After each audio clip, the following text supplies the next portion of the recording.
එලිදරව් 12 වන පරිච්ඡේදය. තවද මහත් පුදුමයක් අහසෙහි දක්නා ලද්දේය.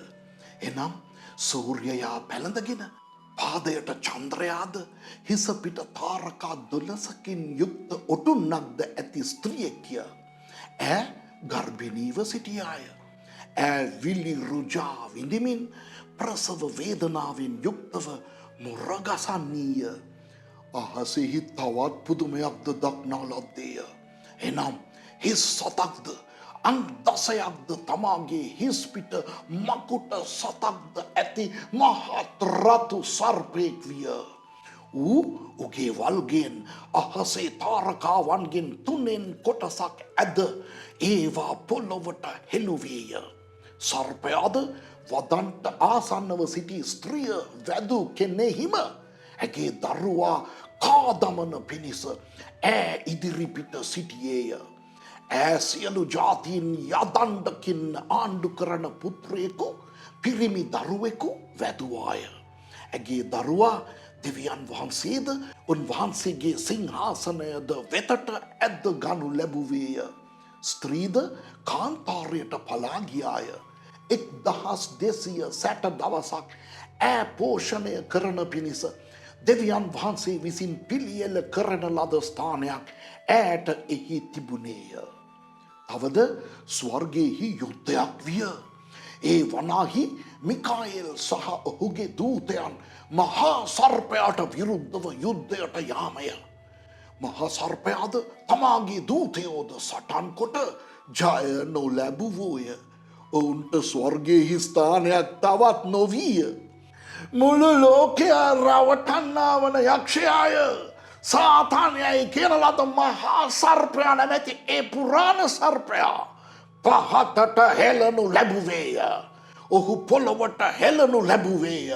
ඔහුගේ දූතයෝද ඔහු සමග හෙළනු ලැබුවෝය. එවිට අපගේ දෙවියන් වහන්සේගේ ගැනවීමද බලයද රාජ්‍යද තමන් ක්‍රිස්තුස් වහන්සේගේ ආණ්ඩු බලයද දැන් පැමුණුනේය. මක්නිසාද අපගේ දෙවියන් වහන්සේ ඉදිරිපිට රෑදාවල් අපේ සහෝදරයන්ට වරද තබන්නා වූ ඔවුන්ගේ වරද තබන්නා පහත හෙළනු ලැබුවේය. ඔවුහු බැටලු පැටවානන්ගේ ලේ නිසාද තමුන්ගේ සාක්ෂියේ වචනය නිසාද ඔහුගෙන් ජයගත්තෝය. ඔවුහු මරණය විඳින තරමට පවා තමුන්ගේ ජීවිතයට ප්‍රේම නොකර සිටියෝය. එබැවින් ස්වර්ගයෙනි එහි වසන්නේනි ප්‍රීතිවයල්ලා ගොඩටත් මුහුදටත් දුක්වේ. මක්නිසාද යක්ෂයා තමාට ඇත්තේ ස්වල්ප කාලයක් බව දන්න බැවින් මහත් උදහසින් යුක්තව නොබලා වෙතට බැස ගියේ යයි ස්වර්ගයෙහි කියන මහත් හඬක් මට ඇසුනේය. තමා පොළොවට හෙළනු ලැබූ බව මහා සර්පයා දුටු කල හෙතෙම පිරිමි දරුවා වැදූ ස්ත්‍රීට පීඩා කළේය. සර්පයා ඉදිරියෙන් වනයෙහි ඇගේ ස්ථානයට ඉගිලී යන පිණිස මහත් රාජාලියෙකුගේ පියාපත් දෙක ඈට දෙන ලද්දේය. එහි කාලයටත් කාලවලටත් කාල භාගයකටත් ඈ පෝෂණය කරනු ලබන්නීය.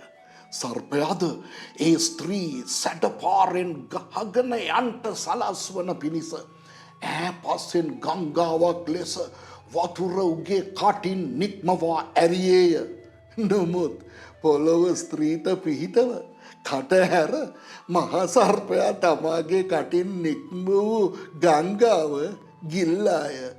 මහා සර්පයා ස්ත්‍රී කෙරෙහි උදහස් වී දෙවියන් වහන්සේගේ ආඥා පවත්වන්නා වූ යේසුස් වහන්සේගේ සාක්ෂිය දරන්නා වූ ඇගේ වංශයේ ඉතිරි අයට විරුද්ධව යුද්ධ කරන්නට ගියේය. ආමෙන්.